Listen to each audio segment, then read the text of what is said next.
Boa tarde a todos os presentes. É um prazer enorme poder estar com vocês. Boa tarde a todos aqueles também que estão conectados conosco aí no canal do YouTube. Eu quero agradecer ao Mário, a Conceição, a todos os conselheiros presentes por essa oportunidade de falar de um assunto tão importante, tão relevante para os nossos dias de hoje. Eu não digo que, infelizmente, nós falamos isso com prazer, não, muitas vezes nós falamos isso com, muitas vezes, dor no coração de algumas situações que nós temos partilhado, nós temos vivenciado, mas nós entendemos também, por outro lado, que o conhecimento ele é importante, e o conhecimento ele pode fazer a diferença nas nossas vidas, de todos nós que estamos aqui presentes, e na vida daqueles que estão à nossa volta. Então, por isso eu agradeço por esse rico espaço que foi aberto aqui, embora seja 30 minutos, mas um espaço muito importante para que nós possamos ter aqui, eu sempre costumo dizer que é um espaço de construção de conhecimento, onde nós temos a oportunidade de compartilhar e falar acerca daquilo que é importante não só para mim, mas para o próximo que está ao nosso lado. Eu quero passar aqui com vocês, nessa apresentação, alguns slides com algumas informações que elas são assim, muito importantes. Eu acredito que todos que estão aqui, talvez ainda, eu trouxe aqui uma rápida, um panorama aqui, quem é que está falando, mas quem é o Ricardo psicólogo, quem é o Ricardo psicólogo, quem está falando? Eu atuo já praticamente há 9 anos no espaço clínico, uma atuação na psicologia clínica, ali realizando vários trabalhos com atendimento voltado para a família, como está aqui, com atendimento voltado para a família, atendimento a crianças e adolescentes, atendimento escolar, tem um foco muito forte em adolescentes, em jovens e adolescentes. Então, por isso, esse assunto tem sido um assunto assim, muito recorrente na minha área de atuação. E, além dessa área de atuação da psicologia, hoje também estou ampliando o leque de conhecimento também dentro da gestão de pessoas, na área de recursos humanos também. E também desenvolvo atividades em entidades filantrópicas, com orientação, atenção a pessoas em situações de vulnerabilidade, que, diga-se à parte, é uma área que eu me identifico e eu gosto muito. Mas vamos caminhar para aquilo que é mais importante nessa noite, ou melhor dizendo, nessa tarde. E eu acho que para a nossa live de Setembro Amarelo, eu acho que seria assim, fundamental nós olharmos um pouquinho para a história.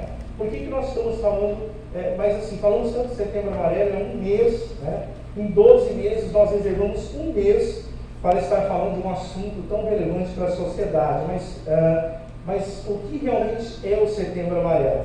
Se nós observarmos aqui em 94, nós temos a história de um jovem, o jovem Mike, que ele se suicidou aos 17 anos de idade, infelizmente, e ele tinha um Mustang amarelo, onde havia uma grande paixão, um grande cuidado por esse Mustang amarelo, e inclusive no dia do seu velório ali foram levadas várias fitas amarelas, lençóis amarelos, sal e tudo mais, representando a paixão por aquele veículo que ele tinha, que ele tanto cuidava, e um rapaz tão novo, cheio de projeções, acabou tirando da sua vida. E aí, quando a gente dá um salto, lá para 2003, então nós vamos ver que a OMS, a Organização Mundial de Saúde, então, ela vem, estabelece, então, 10 de setembro, voltado para a prevenção ao suicídio, e coloca a cor amarela representando o ato, aquela situação que aconteceu com o Mike lá no passado, em 94.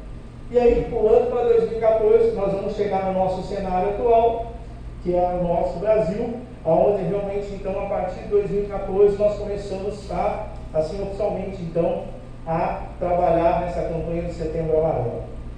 Diga-se passagem que eu acho que Setembro Amarelo é pouco para nós falar de tudo que tem. Eu acho que os 12 meses seria importante nós tratarmos desse assunto, Mas isso é só para nós termos um pouquinho de contexto e olhar por que que nós estamos falando de um assunto desse? Qual é a relevância para nós um assunto desse? Então eu coloquei esses dados, as informações aqui, assim, para que nós possamos entender a importância que isso tem e o peso que isso tem para nós nos dias de hoje. Né?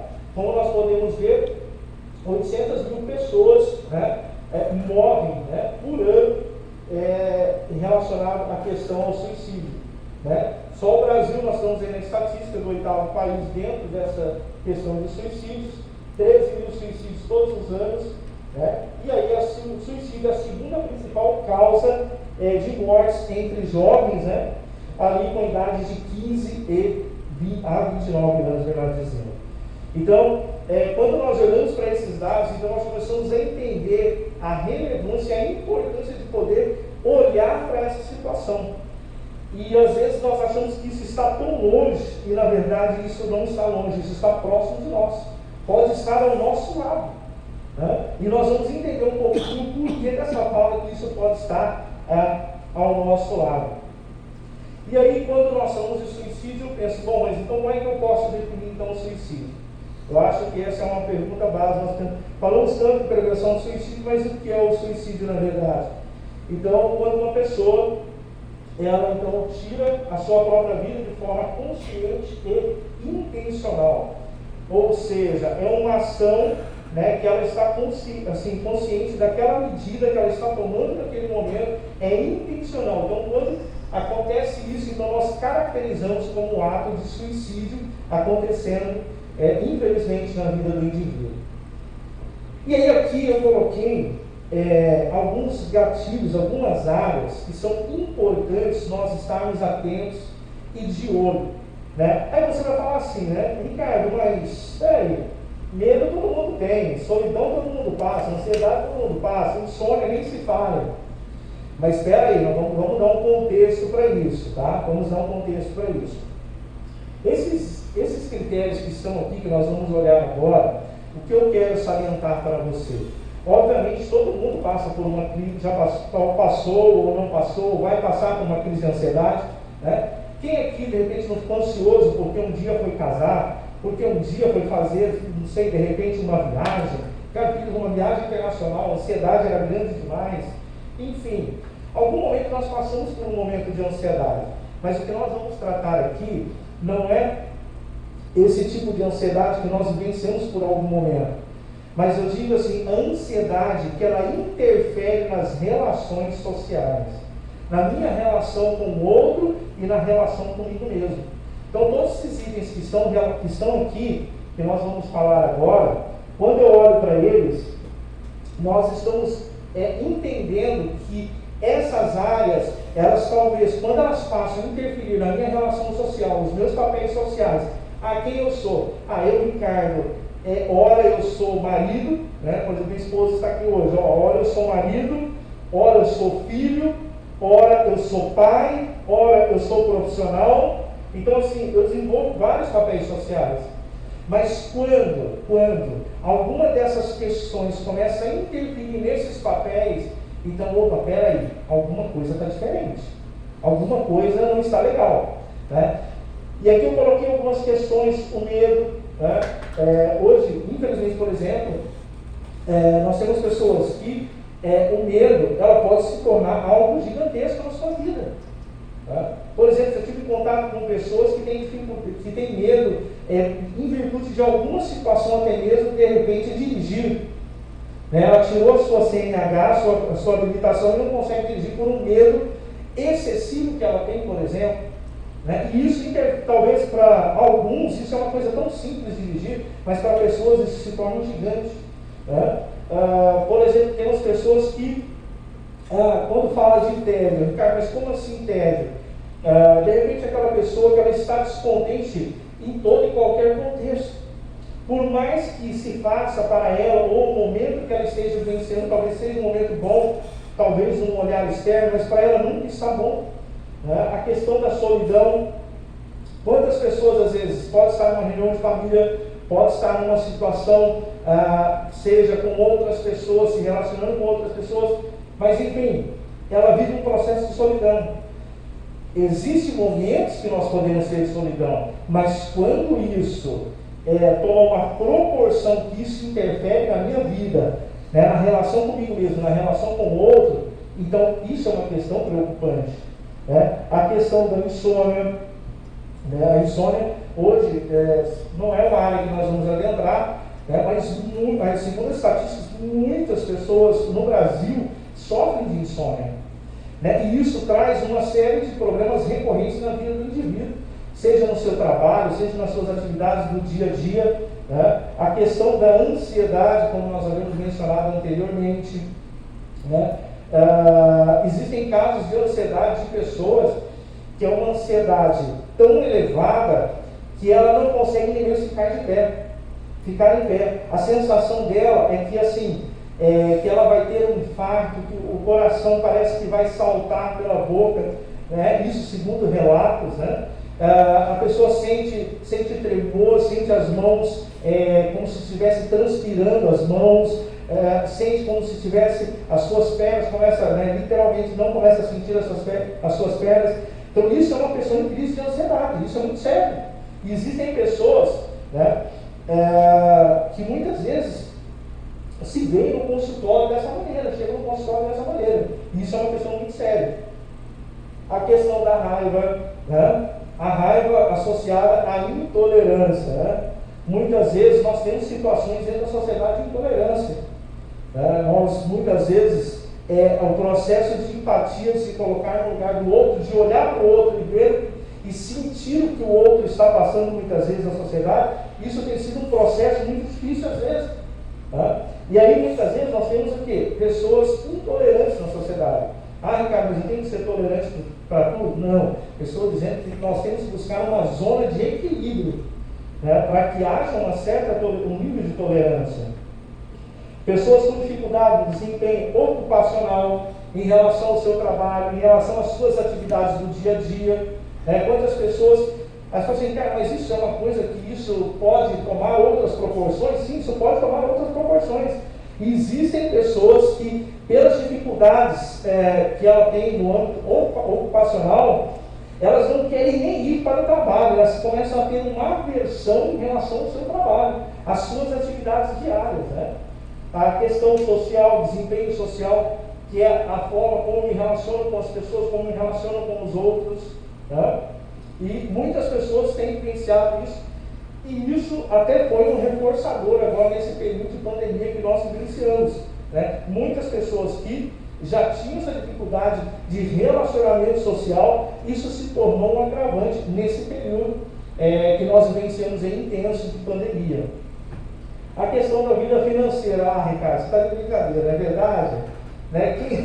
Que inconstância financeira pode, de repente, desencadear algumas coisas? Pode. Vida financeira destrói casamentos. Né?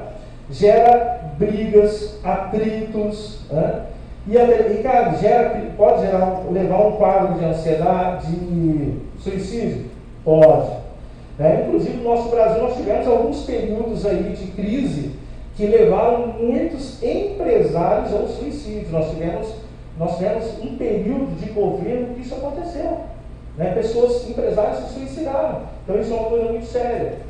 A questão de relacionamentos, o relacionamento com o cônjuge, o relacionamento com a pessoa próxima, como estou me relacionando com o outro, como está funcionando essa dinâmica. Isso também é algo muito sério que nós temos que estar atentos. E a dinâmica familiar. Né? Eu não entrei na questão aqui de jovens e adolescentes, mas quando eu falo dinâmica familiar, é como nós interagimos dentro do nosso lar. Hoje, na interação, muitas vezes, do nosso lar, tem acontecido um individualismo, cada um no seu espaço. Né? Cada um tem o seu quarto, cada um tem o seu computador, cada um tem o seu celular, e aí nós vivemos cada um numa esfera. E às vezes não tem aquela interação familiar. Eu não digo que nós vamos privar da tecnologia, que você vai deixar de usar o seu celular, iPhone, iPad, enfim, não é isso o X da questão, não é deixar de usar a tecnologia. Mas nós temos que saber usar essa tecnologia, porque nós vamos ter essa interação, essa dinâmica familiar também. Né? Sabe aquela interação de olhar para o outro e entender o que o outro está sentindo, né? De olhar para o outro e perguntar, olha, como é que foi o seu dia? Né? Mas hoje, quando nós perguntamos algo, nós já estamos formalizando a resposta que nós vamos dar para o outro. E nós não conseguimos nem processar o que o outro vai trazer para nós. Por quê? Porque nós vivemos num determinado ativismo correndo há tanto tempo. E às vezes essa individualidade tem prejudicado essa dinâmica familiar. Esses pontos que nós estamos colocando aqui de uma forma muito sintetizada, o que nós estamos chamando a atenção nesse momento? É que são áreas que nós devemos estar de olho. Né? De olho, seja em relação a nós ou em relação a alguém que está do nosso lado. Peraí, como é que está o meu filho? Como é que está o meu sobrinho? Como é que está meu irmão? Como é que está meu pai? Peraí, meu pai se aposentou, ele não teve um planejamento para a aposentadoria. Peraí, agora ele só vive isolado no quarto, ele não tem uma interação com a família. A vida financeira está bem, mas ele não tem uma interação com a família. Desempenho ocupacional caiu, a relação social caiu, ele aumentou o nível de ansiedade, aumentou o nível de solidão e de medo. Opa, peraí, aquilo que o Ricardo está me falando faz sentido, porque eu estou vendo isso na vida dessa pessoa. Né? Então, esses pontos são pontos o quê? Para que nós possamos olhar para a dinâmica do dia a dia, tanto nossa quanto daquele que está à nossa volta. E aqui eu coloquei alguns comportamentos, né, que são importantes para nós olharmos. Isso aqui não é uma via de regra, tá? Não é uma via de regra, só deixando bem claro, mas são questões muito presentes e que isso acontece com recorrência, infelizmente, na vida daqueles que buscam por essa alternativa, tá? Eu coloquei aqui, olha, nunca acontece nada na minha vida. Né? Normalmente essa é uma frase muito verbalizada, nada acontece na minha vida, nada faz sentido na minha vida, eu nem sei por que eu estou aqui. Que sentido faz para mim trabalhar? Eu já sei o que vai acontecer. Ir para casa, interação com a família, sempre é a mesma coisa. Lazer, para que ter lazer? Não, isso aí é besteira e tal.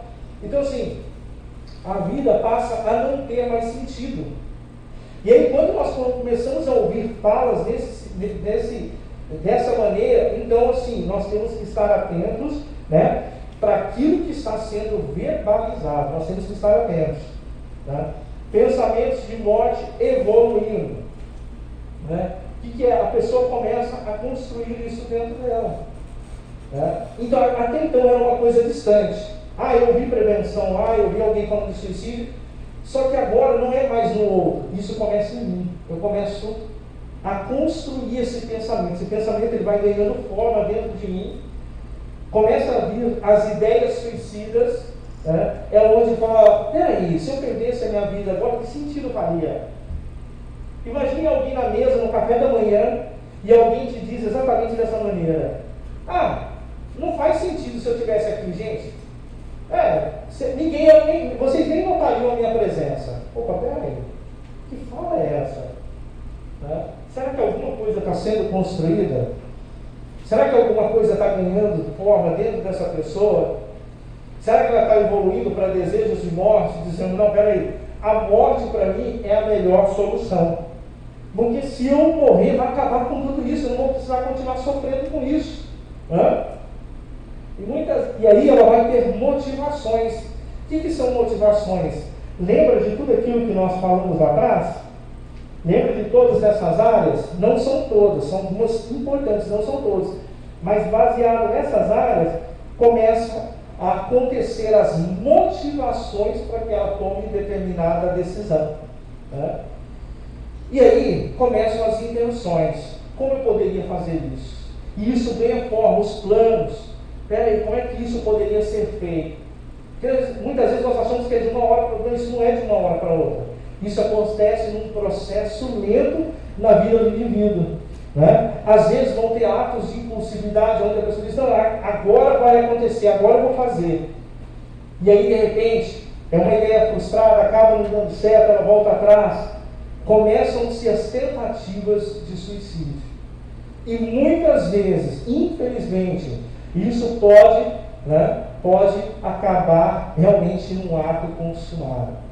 Então, assim, o que nós estamos vendo hoje de uma forma muito prática e objetiva, nós estamos vendo áreas de atenção que nós devemos estar observando a todo instante e ao mesmo tempo vendo o comportamento, né? Como funciona o comportamento de uma forma bem objetiva, para que nós estejamos atentos e para aqueles que estão nos ouvindo nessa tarde possam entender de uma forma muito prática quais são os gatilhos que de repente ela pode estar. Porque às vezes ela fala: Ricardo, mas eu não sou psicólogo, Ricardo, eu não tenho nenhuma formação essa ou outra, mas ela pode estar atenta aos gatilhos mediante esse conhecimento que nós estamos vendo. Tem uma pergunta que foi muito importante, e a pessoa me disse assim: Ricardo, se essa pessoa chegar para mim, é difícil, mas se ela verbalizar, ou se ela estiver no ato, como eu faço? Né? Eu falei que esse momento, e até respondemos, né, em uma palestra na semana passada, né, precisamos ter um ato de acolhimento. A pessoa não precisa de julgamentos, ela precisa de acolhimento. O que é acolhimento? É você acolher aquela pessoa sentir que ela é importante através da sua atitude. Não é verbalizar, viu, olha, o que você está fazendo é errado, você vai tirar a sua vida, você não sabe o que você está fazendo, você perdeu o juízo. Não, de forma alguma, nós não estamos lá para fazer pré-julgamentos. Mas nós temos que fazer o quê? Um acolhimento dessa pessoa. Né? E posteriormente a esse acolhimento, passou aquela situação mais agravante, aí obviamente aí nós vamos dar um direcionamento, fazer um encaminhamento a um serviço de saúde, enfim, a outras demandas. Mas no primeiro momento é fazer o acolhimento dessa pessoa. Informações importantes, né? O que é importante? Né? Fechando aqui, diagnóstico precoce e intervenção. O diagnóstico é fundamental. E é por isso que até agora nós viemos falando de todos esses critérios, de todos aqueles itens que nós vamos usar para poder construir esse diagnóstico, para que haja uma intervenção. Porque à medida que isso cresce, ganha forma, nós podemos, infelizmente, perder uma vida para o suicídio. Então isso é super importante. De repente, e aí voltar para o tratamento da patologia base, o que está por detrás disso? Por que essa pessoa está vivendo com isso? Por que ela tomou essa decisão? Nada é por acaso, tudo foi uma construção. E aí nós vamos trabalhar o quê? Essa patologia base por detrás dessa tentativa de suicídio, essa ideia de suicídio. Né? Talvez seja com uma abordagem psicológica, seja com uma psicoterapia, seja com uma intervenção medicamentosa, existem casos que às vezes precisa ter um processo de internação e até uma rede de cuidados com esse indivíduo, para que realmente ele seja ali assessorado da melhor maneira possível. Né? E aqui é um serviço assim, que nós sempre, além de acessar o serviço de saúde, é um serviço que nós temos indicado muito, porque às vezes essas pessoas elas não querem estar em evidência, elas sempre procuram estar no anonimato. Né? E esse serviço do 188 é um serviço essencial para que realmente essas pessoas às vezes possam ter esse primeiro momento de escuta, porque às vezes essas pessoas precisam ser ouvidas. Né? E nós sabemos que esse serviço, o Centro de Valorização à Vida, eles têm pessoas preparadas para realmente fazer esse primeiro atendimento, que é fundamental para a vida do indivíduo. E aqui uma reflexão, né, de muita atenção. Isso não é drama, tá? Às vezes eu ouvi frases: isso é frescura. Não, isso não é frescura, isso não é para chamar a atenção, isso é real, isso pode acontecer.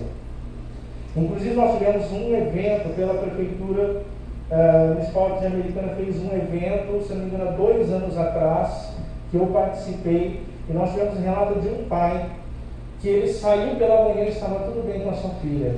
Quando ele voltou no almoço, a sua filha havia se suicidado. Então realmente isso não é drama, não é para chamar atenção e muito menos frescura. Isso é sério. Então nós precisamos cuidar de nós e olhar para aquele que está à nossa volta também, nesse processo, nessa relação. E aqui nós finalizamos, né, esse momento de uma forma muito objetiva, uma forma muito sucinta. né? Lógico que isso é um assunto que demanda muito mais tempo, existem muito mais informações, muito mais dados, mas aqui nós temos uma base para que realmente nós possamos olhar para esse assunto e para que nós possamos lidar com essa questão. Eu sei que nós temos a dinâmica do horário e do tempo, então por isso estou deixando aqui meus contatos, né? Se posteriormente alguém fala, Ricardo, eu fiquei com dúvida nisso, Ricardo, eu fiquei com dúvida naquilo, Ricardo, eu gostaria de saber sobre isso, Ricardo, eu gostaria de fazer isso ou aquilo, Ricardo, a entidade tal, isso, aquilo, aqui tem os contatos, né? E eu me coloco à disposição para estar aí auxiliando e assessorando aí da melhor maneira possível. Mas não é drama, não é frescura, isso é sério. Precisamos cuidar de quem nós amamos. E amar começa conosco mesmo. Precisamos nos amar primeiro e posteriormente amar o próximo. Eu quero agradecer a atenção por esse momento tão sublime, tão importante, aberto aqui, e isso mostra o compromisso e a seriedade que nós temos aqui dentro da Câmara com essas pessoas à frente aí, que realmente tiveram essa tomada de decisão em relação a essa abordagem tão séria que nós estamos vivenciando. Eu agradeço, né, do fundo do coração pela oportunidade. Sim. Eu gostaria, Ricardo, de como você poderia responder algumas perguntas, que nós estamos dentro do horário ainda, né? Tá uns minutinhos aí. Então, eu gostaria de passar a palavra para os conselheiros. Se alguém gostaria de fazer alguma pergunta, pode ser, Ricardo, se responder? Sim, pode sim. ser, rapidinho, porque eu sei também que você tem compromisso daqui a pouco, né? Mas, assim, muito importante tudo que nós aprendemos aqui agora. E se tem alguém que tem alguma dúvida, por gentileza. O Mário está propondo ali também, os convidados que queiram fazer perguntas. Vou passar a palavra para a Joanina. Ricardo, boa tarde, obrigada por estar aqui. Nós temos uma estatística da cidade americana. Específica da cidade americana? Isso. Eu não fiz um levantamento específico da cidade americana, né? Eu fiz assim, dados gerais, né? Não fiz um levantamento estatístico aqui, dados específicos da nossa cidade, né? Eu fiz dados gerais. Segunda pergunta, então, assim, nesse período de pandemia, pela estatística, nós tivemos um aumento no país muito grande. Tem alguma informação nesse período de pandemia? Sim. Eu não tenho esses dados aqui, tá? Mas sim, eu já tive contato com esses dados, com essas informações. Inclusive, no semestre passado, ou no início do semestre passado, eu fiz um trabalho realmente sobre isso, tá? Falando sobre a pandemia e os reflexos da pandemia, né? Voltado para questões psicológicas no indivíduo. E realmente a pandemia, ela trouxe assim, um reflexo muito grande, negativo, ao mesmo tempo que ela trouxe questões positivas, né, que o ser humano se adaptou a algumas situações, sistemas de trabalho e tudo mais, mas por outro lado ela potencializou algumas questões. Por exemplo, como a questão de indivíduos que já sofriam algumas dessas situações que nós mencionamos aqui anteriormente. E isso acabou se potencializando e até levando alguns indivíduos à questão do suicídio, não somente o suicídio, mas outras patologias também foram desenvolvidas no período da pandemia. Ela trouxe reflexos negativos, sim, né? Inclusive a demanda aumentou, né? E houve algumas cidades, eu tive contato com Campinas houve uma grande demanda e um serviço, inclusive até não somente presencial, mas por telefone, de escuta, para poder atender essa demanda que aumentou, né? Inclusive aqui a Americana estava difícil, até o serviço que nós estávamos tendo aquele tempo lá na rodoviária também, que era uma demanda muito grande, não estávamos dando conta da demanda que havia. Por quê? Porque esses serviços não é como um consultório que nós estamos lá e desenvolvemos um trabalho continuado. Então é uma psicologia breve, um atendimento breve para aquele momento que está mais emergente, né? Mas assim, o serviço ficou sobrecarregado. Em virtude da demanda. Obrigada. Vou passar a palavra agora para a nossa convidada, Cleide Milanês. Gostaria de fazer uma pergunta. é o seguinte, eu já observei, inclusive, que um outro momento não é mais depressão, é ansiedade. Mas em nenhum momento você falou em depressão. Eu gostaria de saber que sintomas que a gente pode observar em pessoas que estão deprimidas.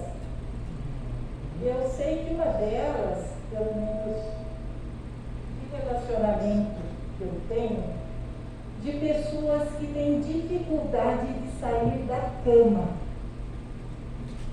Você poderia falar algo a respeito? Como a gente deve agir nesse momento, nessa situação? Sim, muito importante a sua pergunta. Eu abordei esse assunto semestre passado, falando sobre depressão e ansiedade, né? E às vezes as pessoas falam, a depressão é uma angústia. Eu não poderia dizer angústia, todos nós vivenciamos um momento de angústia em uma determinada situação.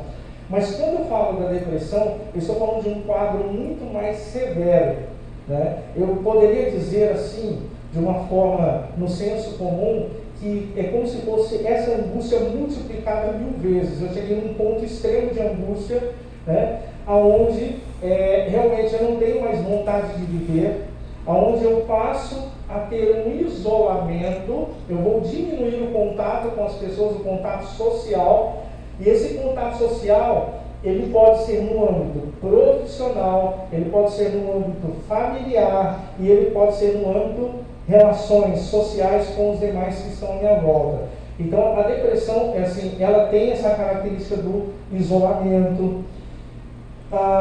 Outro fator também diminui a questão do apetite. Essa pessoa, muitas vezes, ela começa uma ingestão menor de alimentos, né? Ela começa a olhar para si, ela pode ter uma baixa autoestima em relação ao momento que ela está vivenciando. Então, essa baixa autoestima, essa questão da alimentação, diminui essa questão da alimentação, essa questão do isolamento, ela pode ter crises de choro, que às vezes isso é muito constante, é comum acontecer muitas vezes numa pessoa que vivencia esse episódio. Então, na verdade, isso aqui que nós estamos falando não é uma via de regra, porque o ser humano ele é muito subjetivo.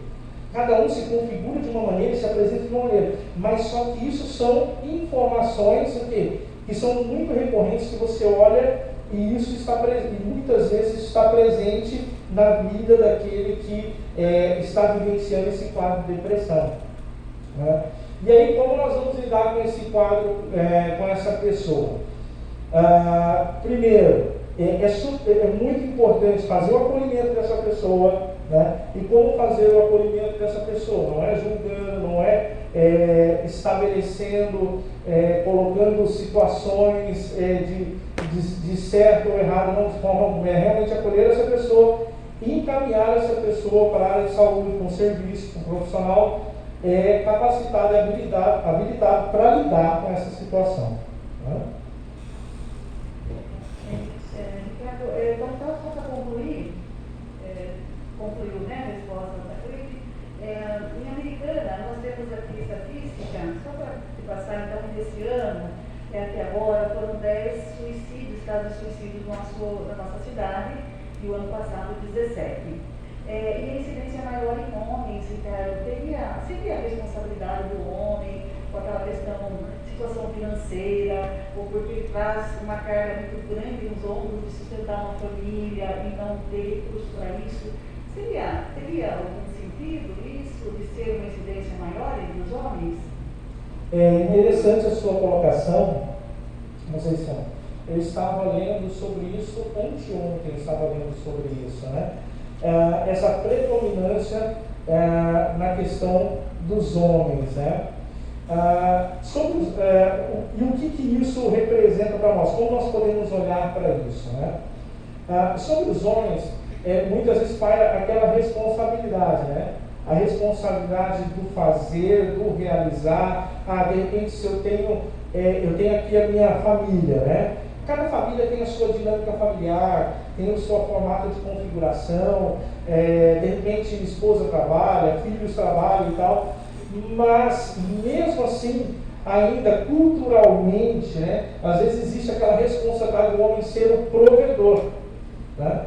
E esse homem de ser o provedor, antigamente, a nossa cultura, o homem era provedor somente financeiramente, não é verdade? E a mulher era responsável por dar contas das demais coisas. Só que nós estamos vivendo uma configuração diferente, onde o homem ele saiu desse patamar só de provedor financeiro e ele passa a ser provedor de outras questões também. Se você participar de uma escola, de uma reunião pedagógica, ou seja, com pais e alunos, você vai poder perceber a quantidade de informações que esses pais acabam tendo, né, como sendo protagonistas responsáveis, né, pela educação dos seus filhos. Né? E aí, se alguma coisa não der certo, né, a responsabilidade está em quem? Está naquele que é o provedor. Você é o provedor, agora você não é mais só financeiro. Você é o provedor dos seus filhos, seja na educação, você é o provedor dos seus filhos moralmente falando, você é provedor dos sentimentos da sua esposa, em trazer o bem-estar, em trazer a qualidade. Então, e isso eu estou falando aqui no âmbito familiar, certo? E existe também, né, essa cobrança, seja profissionalmente lá fora, de você ser bem-sucedido, de você dar conta, de você conseguir realizar, de você conseguir, porque se você não for bem, você não vai conseguir corresponder às expectativas.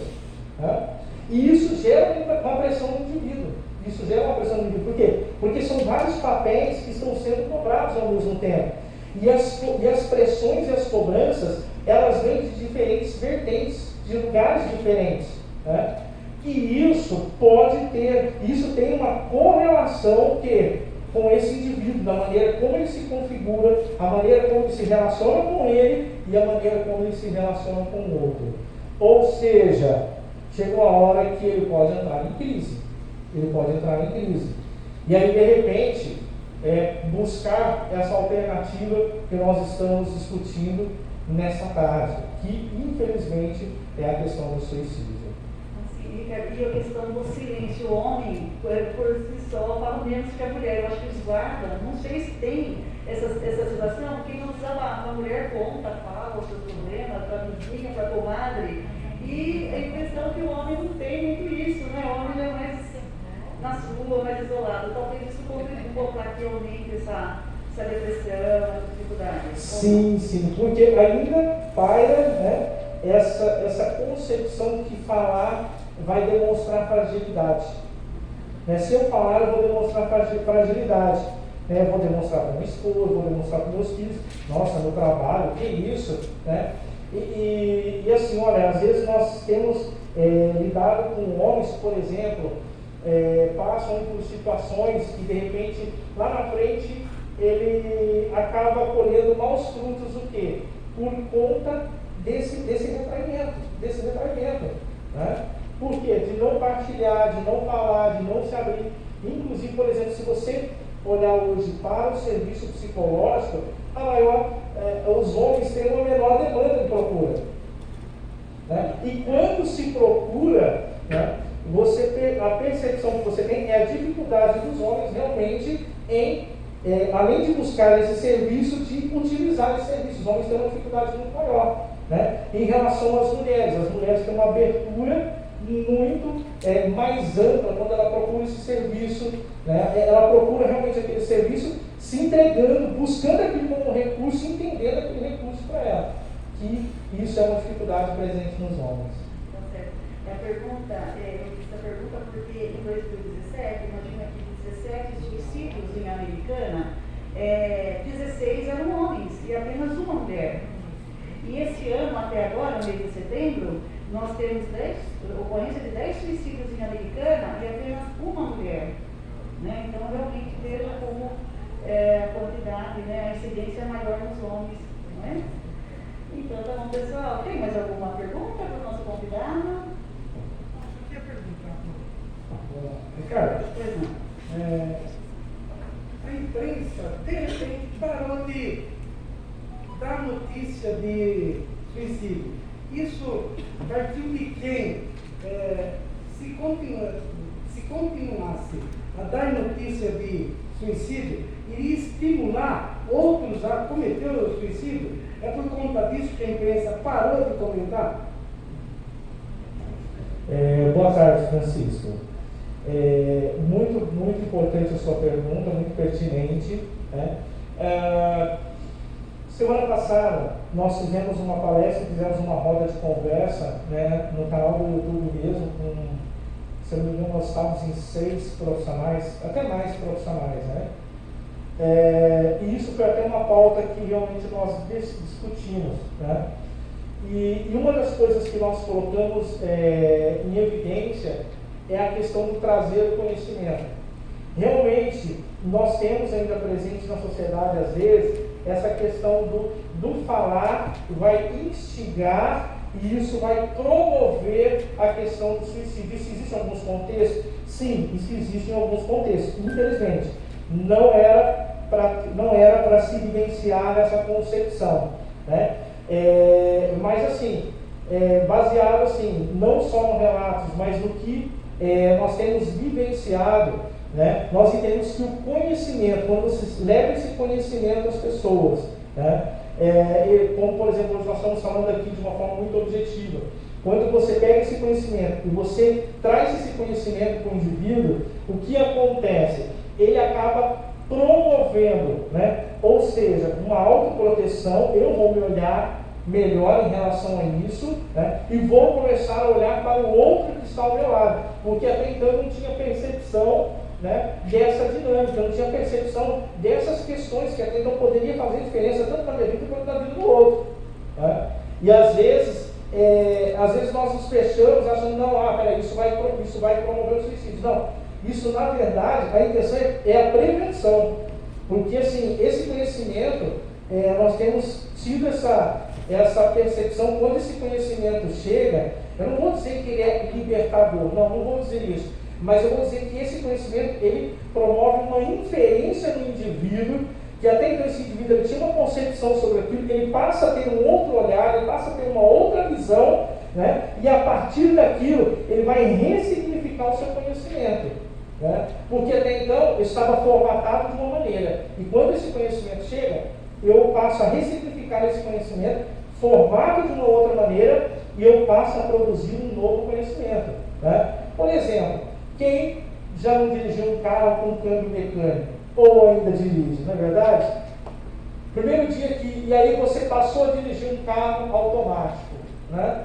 Um câmbio automático. Qual foi a sensação, a primeira vez quando você pegou um carro com câmbio automático? Fala sério, alguém procurou a embreagem? Seja sincero, alguém procurou a embreagem? Por quê? Porque era um novo comportamento.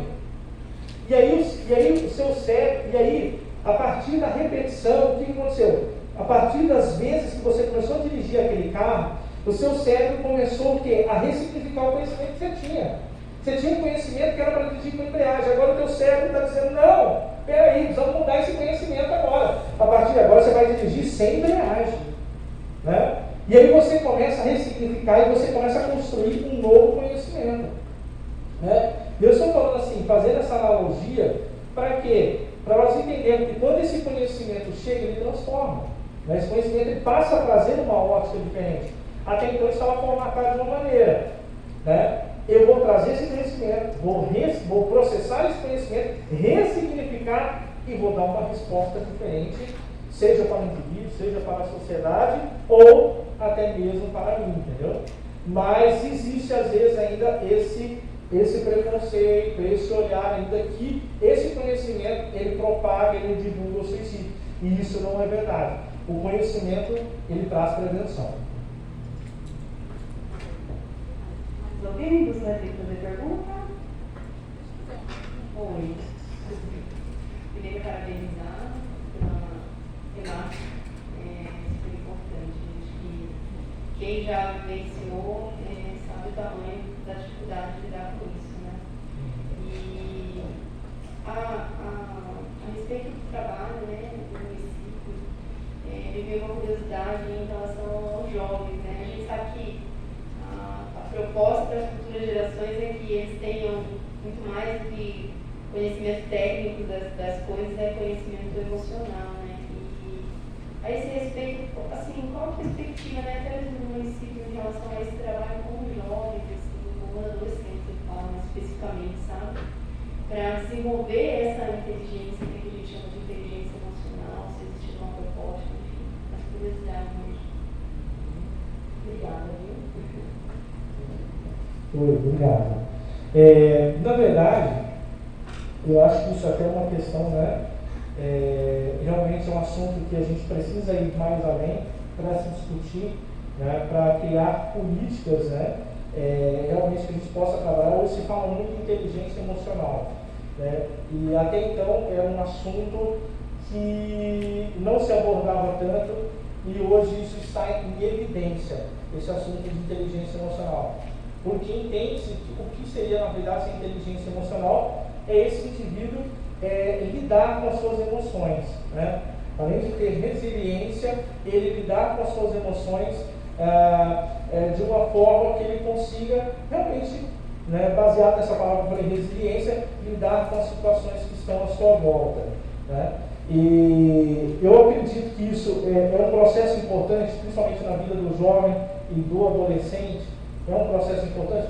É um processo importante, né? Eu sei que existem pequenos trabalhos acontecendo já. Eu vou falar daquilo que eu tenho, como se diz, propriedade para falar. E, né, existem projetos sociais que eu sei que existem nesse aspecto, né, realmente de empoderamento desses indivíduos, né? E quando se trabalha esse empoderamento, se trabalha a questão da inteligência emocional, né, fazendo com que esses indivíduos eles sejam protagonistas da sua história, né? Porque hoje uma das coisas, até um livro que eu estava lendo sobre isso, que fala sobre a autorresponsabilidade.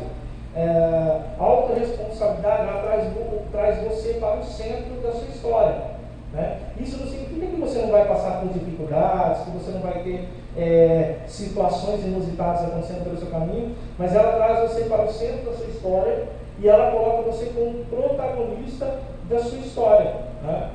E aí, desses trabalhos sociais que a gente tem tentado promover, é isso, trazer esse indivíduo para o centro da sua história, colocar ele como protagonista da sua história, e aí nós vamos trabalhando essas visões de mundo, né? De como eu olho para as coisas, de como eu olho para a sociedade, de como eu olho para a política, de como eu olho, não de fazer senso de julgamento em relação à política, não, mas fazer com que esse indivíduo faça parte de todo esse processo que está acontecendo na história, seja sociedade, seja política, seja família. Então, realmente, assim, a ideia é trazer esse indivíduo, né? E dentro desses projetos sociais, então, nós temos trabalhado nesses aspectos, através de dinâmicas, através de palestras, através de jogos, entendeu? Uma das coisas que assim, tem se procurado utilizar é a tecnologia ao nosso favor, que hoje são recursos que estão aí e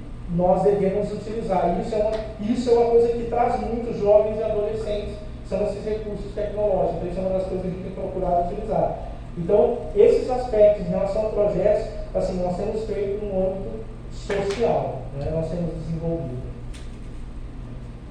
É importante a pergunta do Jamile, tendo em vista que, olha, eu sou uma estatística, para ter uma ideia. Até agora, setembro, nós tivemos 10 casos de suicídio, de casos de suicídio americano. Desses 10, 6 eram jovens. Olha só, 2020, o ano passado, de 17, foram 9 jovens.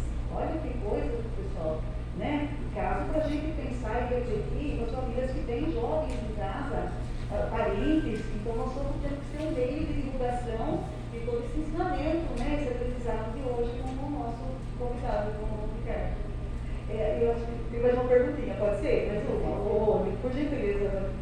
Boa tarde. O que eu consegui entender um pouco, por exemplo, ela abordou o assunto da depressão. E que a pessoa que está sob o processo de depressão, o outro, parece que é mais fácil de a outra pessoa detectar que ela está deprimida nessa fase de depressão. E que dá para entender que a pessoa que, por exemplo, suicida, é menos perceptível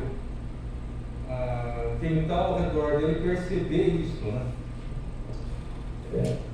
Realmente. Entendeu a pergunta? Entendi. Não, é muito importante isso que você colocou. Isso é uma verdade que está aqui nas entrelinhas do que nós falamos hoje. Porque quando acontece, parece que todo mundo fica chocado. Nossa, ele estava tão bem e se suicidou. Coisa assim, né? Exatamente. Por isso que hoje eu procurei, assim, como eu sei que o tempo era 30 minutos, eu procurei falar desses gatilhos que nós mencionamos aqui. Justamente por causa disso. Por quê? Porque o suicídio realmente ele é difícil muitas vezes detectar. Né? Vocês lembram do relato que eu falei de um pai, que inclusive foi acho que há 2 anos atrás, nos anos 90, que é americana, ele esteve falando sobre isso, e hoje ele atua no movimento de prevenção ao suicídio, e foi o que ele disse: eu saí de casa, estava tudo bem, minha filha me disse até eu te amo, e ela trabalhava com ele, e ele volta e a filha vê os cometidos de suicídio. Isso é um exemplo de milhares de situações. Nós estávamos com uma profissional, uma psicóloga, que estava juntamente conosco fazendo trabalho, e ela havia perdido uma pessoa a questão de dias por suicídio. E qual era a fala dela? Foi uma coisa que aconteceu assim. Quando aconteceu, nós ficamos assim, né, atônitos com aquilo que aconteceu, porque era uma coisa que ninguém esperava. Realmente, quando nós falamos da depressão, nós falamos dos sintomas. A depressão é uma questão mais visível, porque deixa o indivíduo nessa condição mais visível realmente. Agora, quando nós falamos de um quadro de um comportamento suicida, você não vai ver, muitas vezes você não vai ver aquele indivíduo como você vê um quadro de situação de depressão. Então, por isso que às vezes é importante fazer parte da dinâmica desse indivíduo, da vida, de conhecer melhor esse indivíduo. Por isso que nós falamos do processo empático, de você se colocar no lugar do outro. Quando você dialogar com o outro, você realmente ouvir, entender, processar a informação que o outro está trazendo para você. Porque às vezes nós olhamos para o outro a partir da nossa perspectiva, como pessoa, como mundo. E aí nós esquecemos de olhar para o outro, entender o outro a partir da perspectiva dele. Né? E quanto mais nós conhecemos o outro, né, eu diria que mais abertura nós teremos para poder olhar de uma melhor maneira para essa pessoa e entender que processo ele está vivendo. Será que de repente algum desses gatilhos não estão presentes na vida desse indivíduo e de repente ele pode estar construindo um comportamento suicida? Então, assim, realmente é um trabalho de formiguinha, né? Não é uma coisa notória que você fala, não, olha, fizemos um exame, fizemos um raio-x, fizemos uma tomografia, identificamos aqui o tumor. Não, não é assim. É um trabalho formiguinha, é um trabalho que você está junto com o outro, se colocar no lugar do outro, um trabalho empático, entender, compreender, para você conseguir, às vezes, identificar traços do comportamento suicida. Agora, pela última pergunta, a nossa convidada não foi. Não, eu acho que ele já respondeu o que eu entendi. Eu ia perguntar para ele se todo suicida ele é depressivo, né? Então eu já entendi. Né, que não é totalmente relacionado, né? Assim, é mais difícil de detectar, você falou, né? Você explicou. Na verdade, assim, pode acontecer por depressão? Pode, mas não necessariamente é a depressão. Pode ser outras patologias acontecendo, né? Não necessariamente é a depressão, mas a depressão é um caminho também. Eu achei que todo suicida era por conta de depressão. Então já respondeu a minha pergunta. Muito obrigada. Obrigado. Tá certo, então. Tem mais alguém? Encerrou. Então, eu dando por encerrada a nossa reunião, a nossa palestra, Ricardo, agradecendo imensamente a sua atenção, o seu carinho para conosco, deixou seus compromissos para estar aqui conosco. Muitíssimo obrigado. Em nome do nosso conselho, de todos os conselheiros, nós agradecemos. E nós vamos convidar a Janete para fazer umas flores para você. Assim, receba de coração, em nome de todo o conselho, todos os conselheiros, esse livro, e que você possa estar sempre conosco. Foi muito produtiva essa nossa reunião, essa sua palestra, porque nos ensinou muito, né? Nós que trabalhamos com comunidades, é muito importante, porque a gente aprendendo, a gente vai levar esse conhecimento para outras pessoas. Conhecer, né? Que tudo parte, nós aprendemos hoje aqui, que tudo parte do conhecimento, da paciência que o familiar tem que ter com aquele ente querido, isso a gente mostrou muito bem isso para a gente, porque nós vimos da nossa perspectiva. E nós vamos ter a perspectiva do outro, ter paciência com ele, né? Então é muito bom, né, pessoal, que nós aprendemos esse sentido, né? Então, agora, uma flor entregando uma flor com flor.